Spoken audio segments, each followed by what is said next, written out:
Bonjour, moi c'est Baptiste Caz. Je vais parler de workshop ou d'atelier pré-GN. Personnellement, je m'occupe de l'association Expérience, qui est une association de jeux expérimentaux en France, et du blog Electro-GN, qui est un blog et un site sur le GN français, maintenant francophone plus généralement, qui présente de la théorie, des articles sur le jeu de rôle en général, qui commence à être assez fourni.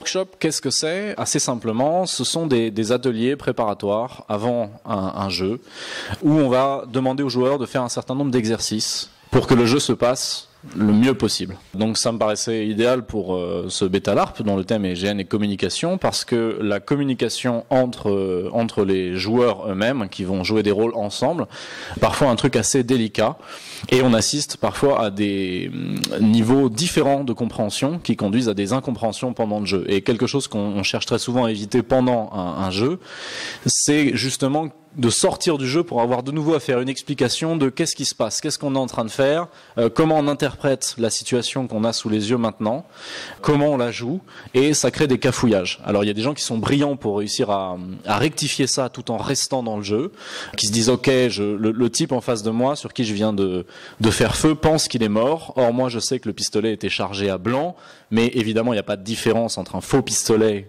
qui est chargé à blanc et un pistolet qui est chargé pour de vrai. Du coup, il y a eu une incompréhension. Maintenant, comment je fais pour le rectifier? Et c'est parfois très difficile de ne pas sortir du jeu pour dire je pense qu'on devrait remettre à plat ce qui se passe maintenant pour recommencer à jouer convenablement. Et parfois, ce serait presque souhaitable parce que on commence à embrouiller la situation en voulant démêler les nœuds. Les workshops servent à fluidifier un peu tout ce qui va se passer ensuite pendant le live. Ça peut être toutes sortes de choses et je les ai divisées plus ou moins en 5 catégories. Un peu rapidement, ça peut être des ateliers de mise en condition. Donc c'est les ateliers à la fois les plus simples et les plus efficaces, c'est quelque chose que vous obtiendrez comme résultat si vous mettez des ateliers en place, quasiment à coup sûr. C'est déjà mettre tout le monde un peu à l'aise et dire à tout le monde, on est tous là pour participer à un jeu. Alors parfois ça se fait tout seul parce qu'on se retrouve à jouer à un jeu à 8 personnes qui se connaissent tous. Parfois on est 60, il y a des gens qui débutent, des gens qui débutent pas, des gens qui se connaissent, des gens qui ont entendu dire des trucs sur un tel, alors ils le connaissent pas très bien mais il paraît que c'est un gros dingue, et ils auront pas de présentation de ce type-là plus avant, ils vont commencer à jouer avec lui. Et ils vont se retrouver à jouer parfois des situations complexes avec cette personne, des trucs où on a une implication émotionnelle assez forte, des trucs où on ne sait pas quelle est l'implication de la personne qu'on a en face de nous. Comment est-ce qu'elle est en train de vivre l'histoire que je suis en train de partager avec elle là maintenant? Comment il va vivre le fait que je vais le trahir, cracher dans son dos, faire des trucs odieux envers son personnage, moi en tant que personnage, et on n'aura que à la fin du GN pour discuter de comment ça s'est passé, comment il l'a vécu et se serrer enfin la main. Donc les ateliers de mise en condition, c'est simplement des ateliers qui sont un peu des ateliers d'échauffement, parce que ce qu'on va faire, ça va être une performance d'improvisation pendant parfois 48 heures, 72 heures, que sais-je, qui va être très délicate, et donc on va un peu se mettre en jambe. Alors les ateliers, ça peut être tout ce que vous voyez dans les cours de théâtre ou exercices d'impro. Il y en a un que j'aime beaucoup qui s'appelle Les Pingouins et les Flamants Roses, qui est un des plus connus, qui est proposé notamment par Peter Muntekas, qui est un Danois qui se balade un peu en Europe, notamment pour vendre un peu ses histoires d'ateliers, qui sont surtout issus des pays scandinaves. Les Pingouins et les Flamants Roses, c'est un jeu dans lequel, au départ, parmi tous les joueurs, il y a un flamant rose. Alors les flamants roses se déplacent d'une façon un peu ridicule, donc à l'enregistrement ça va être un peu débile, c'est de la radio. Donc ils lèvent le bras vers le ciel comme ça, et ils avancent en tapant avec leurs doigts comme ça resserrés devant eux régulièrement, et assez lentement. Les pingouins, eux, se déplacent comme des pingouins, donc les jambes serrées, les bras le long du corps, ils se déplacent comme ça de façon un petit peu ridicule en sautillant. Et donc tous les joueurs sont des pingouins à l'exception d'un flamant rose. Quand un flamant rose touche un pingouin, le pingouin devient un flamant rose à son tour et commence à chasser les autres pingouins. Et au bout d'un moment, il n'y a plus de pingouins, évidemment. Donc c'est très con, et ça génère assez vite une ambiance où tout le monde s'est chauffé, tout le monde s'est vu dans une situation ridicule, et ça met un peu tout le monde sur un pied d'égalité. Si le théâtre d'improvisation ou le théâtre en général fait ces exercices depuis des années et des années, c'est pas par hasard, c'est parce qu'il y a un vrai apport derrière sur la mise en confiance les uns avec les autres, le fait de commencer à apprendre à s'écouter, à jouer ensemble, parce que c'est tous ensemble qu'on va faire le jeu derrière, et c'est important cette écoute. Donc il y en a de toutes sortes des ateliers de mise en condition, et c'est un apport vraiment très important. Je pense que les gens qui organisent depuis des années savent que le fait de se retrouver avant le jeu sur place et de discuter ne serait-ce que sur le parking, de boire un coup, de se retrouver, de se serrer la pince, de faire un petit tour de présentation pendant le briefing des règles en disant on est tous contents que vous soyez là. C'est pas par hasard, c'est aussi pour mettre les gens en confiance. Et ces ateliers-là le font très très bien et de manière plus formelle et à mon avis un peu plus efficace que quelque chose d'informel comme une bière avant le début du jeu. Et puis il y en a des tas d'autres, notamment des ateliers sur les règles. Alors je parlais tout à l'heure de problèmes de compréhension et de communication dans les jeux. Il y a une théorie qui existe qui s'appelle la théorie GNS, donc G pour game, N pour narration et S pour simulation, qui est une théorie qui présente différentes façons de concevoir quelque chose qui se passe dans un jeu de rôle grandeur nature. Elle est assez complexe, mais on peut la résumer très simplement. Un joueur peut considérer qu'une situation qu'on lui donne va la voir comme une situation un peu gamiste où il va avoir un challenge et un objectif. Donc c'est un joueur à qui on va dire tu dois combattre le duc et il va se dire très bien, j'ai une épée en mousse lui aussi et le premier qui va toucher l'autre suffisamment de fois va gagner et l'important pour moi c'est de gagner, ça me paraît assez logique, c'est comme ça que je vois mon jeu. C'est sa culture de jeu à lui, c'est comme ça qu'il l'a envisagé, il n'y a rien de mal à ça. C'est peut-être même ce que l'organisateur avait en tête. Il y a un autre joueur qui, dans la même situation donnée, va se dire ce qui est important pour moi, parce que c'est un combat contre le duc qui va être observé par plein de gens autour, c'est qu'on offre un combat un peu épique et qui soit un peu joli à voir. Et là, il est plutôt dans une optique de narration parce qu'il se dit je veux que mon combat soit un peu joli à voir et peut-être qu'à la fin je vais mourir et ce sera très triste pour les gens qui regardent et ça va être super pour eux au niveau de l'histoire. Voilà deux exemples, donc N pour narration, G pour gamisme, qui rentrent totalement en opposition. Il n'y a pas quelque chose de bien ou de mal, il y a juste deux cultures de jeu et deux façons d'apprendre le jeu qui sont différentes et si les deux joueurs se retrouvent face à face, il y en a un qui va lever son épée au ciel en mimant le poids de son épée pour commencer ce combat épique alors qu'il est fatigué après une journée à guerroyer et l'autre qui va lui mettre 3 petits coups de mitraillette dans le ventre à coups d'épée en latex. Et là, ils vont se regarder comme deux ronds de flanc. Et ils vont être un peu cons, surtout celui qui est mort. Et il va regarder l'autre qui va éventuellement se dire merde, on s'est pas compris, mais bon, tant pis pour toi, désolé, moi je continue à jouer, je suis pas mort. Ou dans le pire des cas, dire t'as vraiment rien compris. Et donc ces incompréhensions sont très mauvaises. Donc les ateliers peuvent régler ça, c'est un peu les cives là plus blancs, les ateliers sont votre solution, parce que lorsque vous avez des règles pour le jeu, les réviser avant avec les joueurs en atelier, c'est encore mieux que d'en faire une démonstration. Dire aux joueurs on va s'entraîner à se battre à l'épée et je veux que vous soyez dans une optique, je gagne, personne ne me touche. C'est très important, si quelqu'un vous touche, vous vous roulez par terre, vous êtes blessé, le combat est fini pour vous, et je veux que vous appreniez à jouer ça pleinement. Ce qui fait que quand quelqu'un va être touché derrière pendant le jeu par une épée, il va pas avoir, on peut l'espérer, ce moment de surprise, il va se dire qu'est-ce qui se passe? Ah ouais, je suis touché, le jeu s'arrête, j'ai plus de bras là, mince, comment je vais faire? Et puis peut-être refuser le truc. Non, parce qu'il aura été préparé psychologiquement avant, en mourant 48 fois pendant les ateliers, quoi. Bon, un autre exemple de règle de simulation qui peut être utile de tester, c'est des règles de sexe. J'ai fait un jeu de rôle grandeur nature cet été, dans lequel les règles de simulation de sexe étaient très très explicites. Ça se faisait avec des grands sextoys roses qui traînaient un peu partout dans les pièces et où c'était vraiment très très explicite. On pouvait manipuler ces objets un peu comme on le voulait. Voilà. Et beaucoup des joueurs qui étaient venus n'étaient pas du tout à l'aise avec ces règles de simulation de sexe. Et on comprend bien pourquoi. Donc faire des ateliers avant a permis à tout le monde de rigoler un bon coup en le faisant une fois pour de faux un peu avec tout le monde, donc dans des espèces de grandes partouzes. Et dit comme ça vous paraît super bizarre parce que vous n'avez pas fait les ateliers. Mais quand tu fais les ateliers, au bout d'un moment tout ça te paraît assez normal et tu comprends que personne ici ne va te manger, qu'on est tous un peu ridicules et qu'on en a conscience. Tu vois que ok, ce truc-là te gêne, donc tu vas pas vouloir le faire pendant le jeu. Tu peux discuter avec la personne qui joue ton partenaire sexuel pendant le jeu pour lui dire je suis un peu gêné finalement quand on fait ce truc-là et ma limite s'arrête ici et discuter avec lui de ton seuil de confort, quoi. Et discuter de ses limites, c'est très important. Alors je prends exprès un exemple un peu extrême de règles de simulation de sexe, mais je pense que d'une manière générale, discuter de ses limites, c'est très important. Quand on a un joueur qui est débutant et qui arrive dans un groupe et qui dit moi je suis la tête de turc du groupe, tout le monde m'en met plein la gueule et à commencer par toi qui joue notre chef pendant tout le week-end. Voilà, j'aimerais que tu saches que je suis pas forcément à l'aise avec ça et donc peut-être que je te ferai un petit signe qu'on peut mettre en accord entre nous pour dire stop. Peut-être qu'on peut aussi s'entraîner à ce que tu me gueules dessus. Que voilà, quoi. Peut-être qu'on peut juste discuter un peu 5 minutes ensemble pour voir que juste le fait d'avoir discuté ensemble de nos limites et de s'être mis d'accord, ça va nous faire du bien finalement à tous les deux. Un autre exemple, c'est aussi de dire à l'autre personne, tu vas me pourrir pendant tout le week-end, je vais me mettre par terre, je vais peut-être pleurer, c'est peut-être toi qui vas te sentir mal à force de me pourrir, donc c'est important de discuter de tes limites dans ce sens-là à toi aussi, quoi. Après les règles, on a aussi les relations.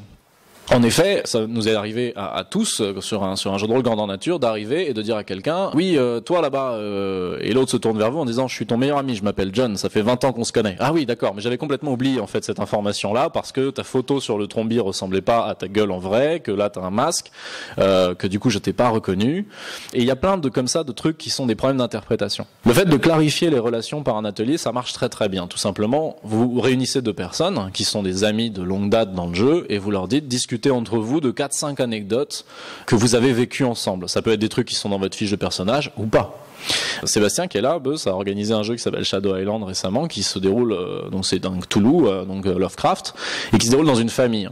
Et la famille se réunit avant le jeu pour justement discuter de tout ça. C'est-à-dire que chacun des membres de la famille va passer en face de vous et vous allez lui raconter une histoire en lui disant est-ce que tu te souviens quand on avait 5 ans, toi ma sœur, et qu'on se baladait près du puits et que tu avais failli tomber dans le puits, j'avais cru que tu allais mourir, etc. Et ensuite on y retournait régulièrement pour faire tel ou tel jeu, etc. Donc ça crée énormément de bacs et de trucs sur lesquels on peut jouer par la suite. C'est très très riche et c'est très efficace. Encore plus efficace que ça, vous pouvez jouer aussi des scènes qui ont lieu dans le passé des personnages. Plutôt que de raconter cette scène du puits entre le frère et la sœur, vous pouvez l'organiser. Il vous suffit d'une petite salle où les joueurs vont rejouer cette scène-là, ce qui fait que vous avez la garantie que tous vos joueurs sont absolument d'accord sur la façon dont ça s'est déroulé puisqu'ils l'ont tous vu vraiment et joué. Donc c'est beaucoup plus clair que le background que vous leur avez donné et qu'ils ont pu lire avant, quoi. Donc c'est très efficace. Il y a plein d'autres manières de clarifier les relations, j'y reviendrai par la suite. Au niveau de l'interprétation et de l'ambiance générale du jeu, il y a aussi des très bonnes choses à faire. Par exemple, d'une manière générale, les gens ne respectent pas trop les silences, ça dépend un peu des cultures et des pays, mais les silences dans les conversations sont très difficiles à respecter. Quand les gens improvisent, ils ont très très peur en général des silences. Je pense peut-être moins en Belgique qu'en France d'ailleurs, mais en France c'est terrifiant, hein. Le silence en GN n'existe pas, donc un GN est une vaste cacophonie où tous les joueurs parlent en même temps. Donc c'est assez problématique. Et si on veut installer un jeu comme le jeu dont je parlais tout à l'heure, là, Shadow Island de Sébastien, ou au contraire il va falloir des repas de famille lourdingues où personne ne parle, où on entend le bruit des couverts dans les assiettes et où il y a une espèce de pénibilité comme ça, du silence pesant. Il va falloir briefer les joueurs là-dessus et encore une fois, quoi de mieux qu'un atelier pour le faire comprendre, parce que quand on donne à des joueurs une fiche avec plein de règles d'interprétation sur l'ambiance, etc. Là, les fiches font quelque chose comme 36 pages sur ce jeu-là, donc c'est en plus très très copieux. C'est sûr que quelque chose va passer à la trappe. Alors qu'en faisant un atelier juste avant le début du jeu pour leur dire, je voudrais que vous parliez entre vous comme vous parlez à vos frères et sœurs de votre famille, comme vous allez parler dans le jeu, mais en respectant un silence de 5, 6, 10 secondes entre chaque phrase. Vous les obligez, comme ça, vous les contraignez à comprendre que ce silence est possible, à comprendre ce que vous attendez d'eux, et ça reste bien en tête, c'est assez efficace. Il y a aussi des règles sur les statuts qui sont très intéressantes. Je vais donner un exemple que j'aime bien, ça rejoint un peu les workshops sur les relations aussi.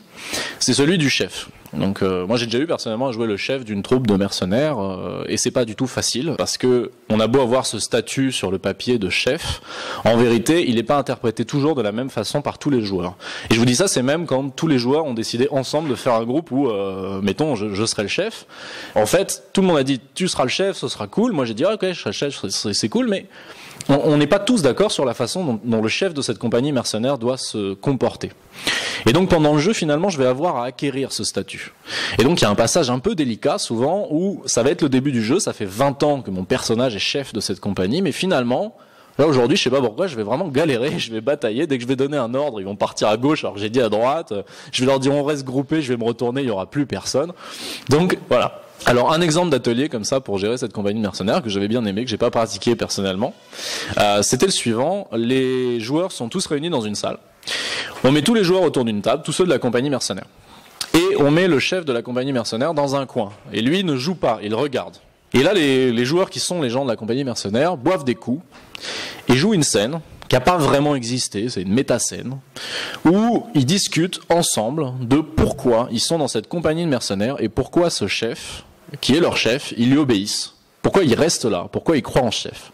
Qu'est-ce qui fait qu'ils ont une relation avec lui où ils ne remettent pas en cause son statut. Et donc là c'est super parce que eux ça leur permet de clarifier les idées qu'ils ont par rapport au chef, de clarifier leur relation entre eux, de commencer à chercher un peu leur personnage, comment ils vont jouer leur rôle, sans spoiler le jeu par la suite du tout, parce que c'est des scènes qu'ils pourront un peu rejouer autant de fois qu'ils le veulent. Et en même temps, ça permet à celui qui va devoir jouer le chef de comprendre qu'il y en a un là-bas qui est en train de dire moi ce que j'aime avec ce chef, c'est que il prend le temps à chaque fois qu'il nous donne un ordre, de discuter avec nous, de nous dire qu'est-ce que vous pensez de la situation. Et une fois qu'il nous a écouté, il prend une décision. C'est pas un type qui prend des décisions à la va-vite, sauf quand c'est nécessaire. Et le type qui est dans un coin, tu m'étonnes qu'il est en train de noter, quoi. Il est en train de dire, ok, je vais faire ça parce que c'est ça que tu attends. Il y en a un autre qui va dire, moi, ce que j'aime avec ce chef, c'est qu'il est systématiquement juste, qu'il nous punit régulièrement parce qu'il sait qu'il n'a pas le choix. Et tu fais, ok, lui, il attend que je lui mette des coups de fouet ou qu'il y ait des punitions bien sévères qui tombent, quoi. Et donc les joueurs clarifient leur attente par rapport au jeu. Et je pense qu'aller dans un jeu, enfin, tous nos week-ends sont précieux, et aller dans un jeu avec l'investissement que ça demande, en passant à côté de la simple idée, même par mail, de se mettre d'accord avec les gens avec qui on va jouer sur comment on va le faire. Qu'est-ce que vous attendez, vous, quoi, pour pas être déçu à la fin du week-end en se disant, finalement, c'était pas du tout ça que je voulais. C'est dommage, quoi. Autant se mettre d'accord entre nous et se dire, les gars, j'ai envie d'un jeu ultra violent, j'ai envie que notre groupe de mercenaires, la moindre personne qui passe et qui nous regarde de travers, on le dérouille, je veux de l'action. Autant le dire, quoi, autant être cash, et comme ça, on sait qu'on part tous sur des bonnes bases. Et puis, je vais finir avant les questions sur un dernier type d'atelier que j'aime particulièrement. Ce sont les ateliers spécifiques à un jeu. Donc, je vous ai parlé de trucs un peu génériques, des trucs qu'on pourrait faire à peu près partout. Partout où il y a des mercenaires, on peut faire celui-là. Partout où il y a un jeu, on peut faire des ateliers de mise en situation où on s'échauffe avant. On peut discuter de nos relations, on peut discuter des règles. Ça marche à peu près partout. Il y a même des banques sur le site www.electro-gn.com. Il y a même des petites banques d'ateliers, si je puis dire. Alors vous piochez dedans. Il y a des trucs de mise en confiance, des trucs pour apprendre à s'écouter, des trucs sur le silence. Et vous pouvez les prendre et les mettre dans à peu près n'importe quel jeu en faisant votre sélection. Et puis il y en a d'autres qui sont vraiment plus spécifiques. Et je vais vous en raconter deux que j'affectionne particulièrement. Le premier fonctionne de la façon suivante. C'est sur un jeu et une des joueuses arrive la veille du jeu et elle fait de nombreux ateliers pour préparer le jeu qui aura lieu le lendemain.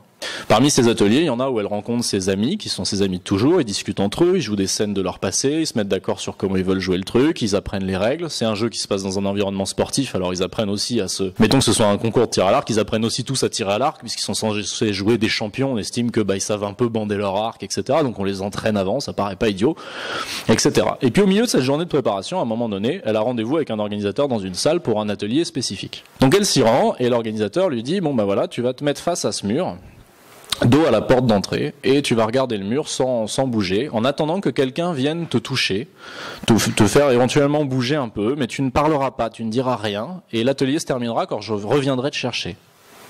Ok. Donc la joueuse s'exécute, elle regarde le mur et elle attend. Au bout d'un moment, elle entend derrière elle la porte qui s'ouvre. La porte s'ouvre et visiblement quelqu'un rentre dans la pièce. Elle est toujours en train de regarder le mur parce qu'elle se dit ok, c'est la consigne. La pression monte un peu normalement, et puis quelqu'un s'approche d'elle, visiblement, lui pose la main sur l'épaule, la retourne, et elle tombe face à face avec quelqu'un. Un joueur, visiblement. Qu'elle connaît pas, en l'occurrence, et puis elle le regarde. Il la regarde, il a le regard un peu chargé. Il est attentif à ses gestes, peut-être un peu triste. Et puis il s'éloigne, et il repasse la porte. Et puis au bout de 30 secondes, l'organisateur rentre et lui dit « Voilà, c'est terminé, à demain pour le jeu ». Bon, alors c'est forcément un atelier dont on se souvient. Et le lendemain, pendant le jeu commence et elle joue avec ses amis, elle prépare son concours de tir à l'arc, elle est en train de s'entraîner, de tirer à l'arc, etc. Et tout d'un coup, arrive une autre équipe de tireurs à l'arc et dans l'équipe en question, il y a ce type qui la regarde intensément, qui cette fois-ci est dans son personnage. Elle ne connaît pas ce personnage, mais ce qui est absolument certain, c'est qu'il se passe quelque chose à ce moment-là. Elle le regarde et intuitivement, elle sait qu'il y a un truc qui la connecte à ce type-là. Voilà. Et en l'occurrence, ça peut être son père qu'elle a connu quand elle était toute petite et qu'elle a perdu de vue depuis longtemps, mais dont elle a de vagues souvenirs. Ça peut être quelqu'un dont elle va tomber amoureuse éventuellement par la suite, que sais-je. Mais cette relation est très particulière et cet atelier a été mis en scène pour une situation particulière du jeu. Et je l'apprécie beaucoup parce que je trouve qu'il est très très efficace et très fort. J'en ai un deuxième, et je vais en mettre un deuxième aussi avant les questions. Le deuxième est le suivant, c'est un atelier où le joueur est placé dans une salle et on lui donne un mécanisme en métal, constitué de 2 pièces métalliques avec des vis qui tiennent un peu l'ensemble. Ces 2 mécanismes, on lui file un tournevis et on lui dit tu les démontes et tu les sépares. Ah oui, il s'exécute, il les démonte, il les sépare, et puis on lui dit ok, tu peux les remonter maintenant, okay, puis tu peux les reséparer. Bon, puis au bout d'un moment, un peu comme un GI américain, il sait bien démonter ces 2 mécanismes, ça va. Donc, il a compris. Et on lui dit bon très bien, ok, à demain pour le jeu, Donc pareil, c'est pas ce qui se passe, il anticipe pas du tout ce qui peut se passer à partir de là, il n'y a pas de spoil du scénario. Et puis le lendemain, le jeu commence alors qu'il va rendre visite à son fils, au personnage qui joue son fils. Lorsqu'il arrive chez son fils lui ouvre la porte, lui dit « je suis désolé », et là des types lui tombent dessus, à notre héros, le cagoule, le jette dans un coffre de bagnole et visiblement commence à parler à son fils en disant « ok, tu vas nous dire où est le pognon, on a ton père dans le coffre de la voiture, si tu parles pas, on va le descendre, maintenant il faut que tu nous dises où est le fric », et il entend son fils qui est visiblement dans des gros problèmes en train de dire « non mais je sais pas où est le fric, je peux pas vous aider », enfin bref, et lui est impuissant dans le coffre de la voiture. La voiture s'arrête. Et les types descendent le fils et sont en train de l'interroger à l'extérieur en lui mettant des claques. Et lui il est dans le coffre, alors il n'est pas attaché, il a juste une cagoule sur le visage, on peut supposer que le joueur va enlever la cagoule. Si le joueur enlève la cagoule, il va s'apercevoir qu'il y a roulé dans un coin du coffre, et il y a une lampe torche allumée ou balbutiante, et il prend la lampe torche, très probablement. Et là dans le coffre, il n'y a pas grand chose, si ce n'est un tournevis et le mécanisme d'ouverture du coffre, qu'il connaît par cœur. Et donc le joueur sait immédiatement qu'il a la permission de démonter le coffre de la voiture, ce qu'il n'aurait probablement pas fait, ou alors peut-être que si, mais en se disant putain je suis en train de démonter la voiture d'un organisateur, merde, c'était peut-être pas prévu, alors que là dès qu'il voit le mécanisme, il dit c'est le chemin quoi. C'est le chemin et il n'a pas du tout anticipé cette situation. Voilà. Alors imaginez si en plus, à l'extérieur, le fils est effectivement un joueur, sa surprise lorsqu'il voit son père débarquer avec un tournevis qui a vraiment démonté le coffre de la voiture, parce que lui il n'a pas vu l'atelier avant, il se dit putain c'est génial, t'es un malade. En général il faut maintenir le doute en disant ouais j'ai pas hésité, je sais pas ce qui m'a pris. Voilà. Et j'en ai un dernier, dans le genre atelier spécifique, c'était sur un jeu où un des personnages a subi des opérations très très lourdes. Des opérations chirurgicales et médicales vraiment très très très lourdes, très marquantes. Et on voulait que le joueur ait en tête en permanence le fait qu'il avait subi ces opérations et s'en souvienne. Et on trouvait que d'écrire ça pendant des pages et des pages dans une fiche, c'était peut-être en dehors de nos compétences d'écrivain.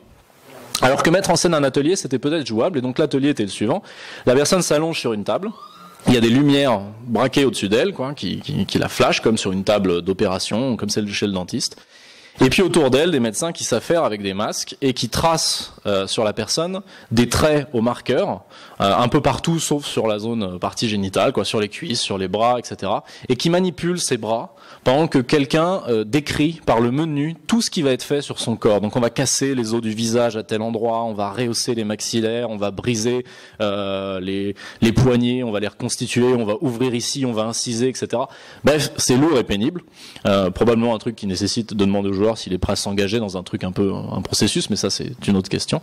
Mais par contre, l'atelier fait que la personne est marquée par cette opération-là et se souvient précisément de tout ce qu'on a fait à son corps, ce qui me paraît logique. C'est-à-dire si on me pète les maxillaires, qu'on m'ouvre le ventre 3 fois, les gens qui ont subi ça savent exactement ce qu'on leur a fait. Hein. Ils ont un souvenir assez précis. C'est pas un truc que tu oublies, quoi. Tu te souviens bien où est-ce qu'on t'a ouvert. Il y a pas de voilà, pour marquer la personne. Donc voilà, j'ai fait une présentation un petit peu globale. Donc est-ce qu'il y a des questions sur les ateliers Oui. Bonjour. Bonjour. Je m'appelle Carlo Arni et j'aurais voulu savoir si vous aviez déjà eu des dérapages. En atelier? Non. En GN en général? Ouais. À titre personnel, sans doute. Oui, enfin si, oui, j'en ai. C'est pour que je les raconte ou c'est pour... Pas forcément, mais savoir si effectivement, malgré l'atelier, il y a quand même eu des dérapages dans une intensité qui n'était pas voulu par l'organisation, mais qui s'est plaqué quand même.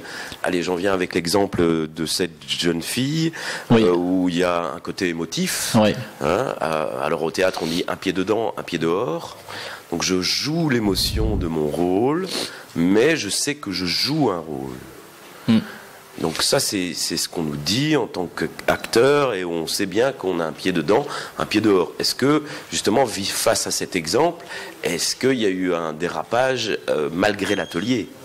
C'est pas mal parce que ça va me permettre de parler d'un autre truc. Alors des histoires de dérapage, je fais du jeu des gènes depuis pas mal de temps et puis je vais souvent dans des conventions de ce type, donc on discute le soir et les dérapages sont un sujet courant parce qu'il y en a plein, on en a des tonnes des histoires de dérapage. J'ai moins d'histoires de dérapage, mais je pense que c'est juste une question de statistiques sur des trucs préparés en atelier qui ont soit conduit à des dérapages, soit qui n'ont pas du tout empêché le dérapage, alors que l'atelier était là pour faire un garde-fou. J'en ai pas qui me viennent en tête, mais je pense que c'est tout à fait envisageable, parce que toutes les histoires de dérapage que j'ai en tête sont de tels moments what the fuck, notamment des trucs que j'ai créés moi-même, des situations où je me suis vu faire un truc qui, sous le coup de la fatigue, dans la situation, m'a paru être la meilleure chose à faire, et je me suis jeté par une fenêtre en oubliant à quel étage j'en étais, quoi. Enfin, c'est l'idée, hein.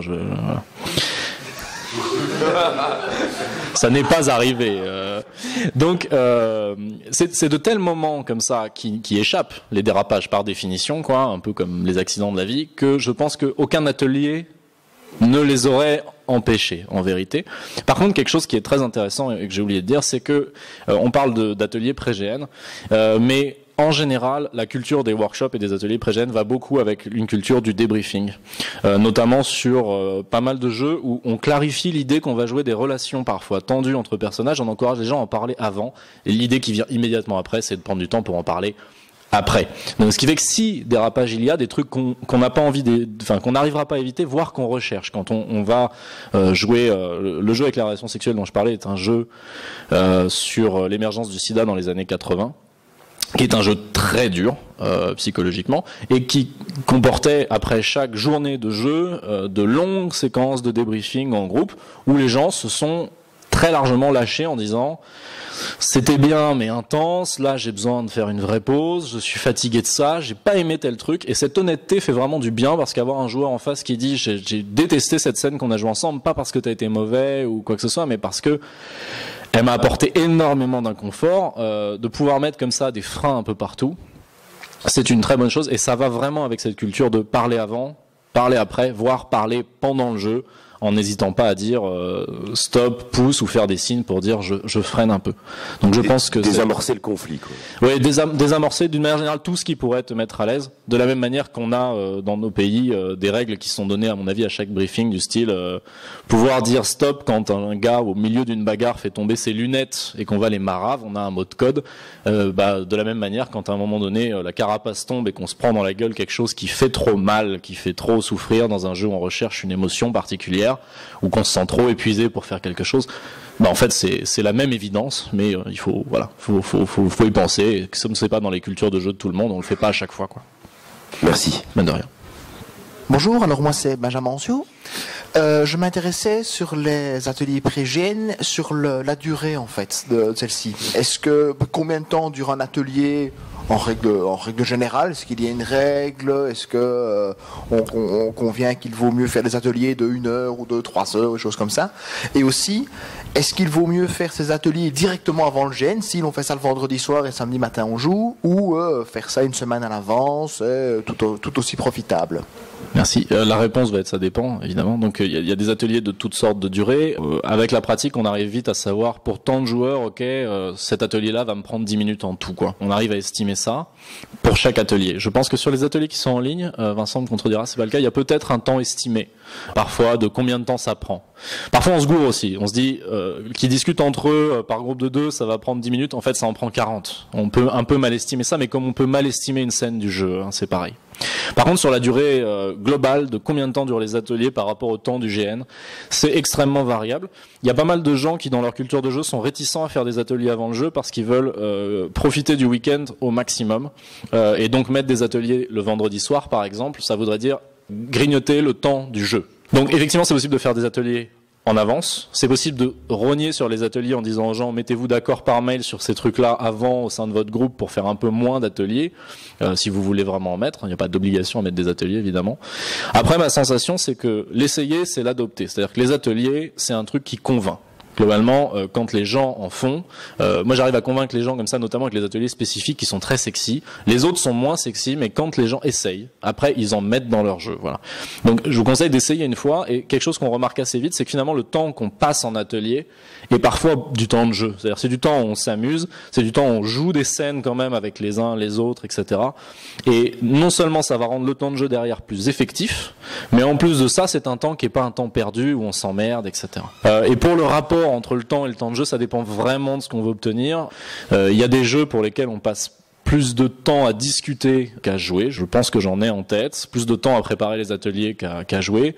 Il y a des jeux où on passe 1 jour et demi à faire des ateliers avant parce que on a une demande pour les joueurs qui est très complexe. J'ai joué une femme, moi, cet été, de façon réaliste, quoi. Enfin, j'ai essayé de camper une femme réaliste. Il m'a fallu 1 jour et demi pour me préparer, mais c'était pas du temps paumé, quoi. Je veux dire, il me fallait ça, quoi. Et puis derrière, il y avait 2 jours de jeu. Donc on est quasiment dans un rapport 50-50.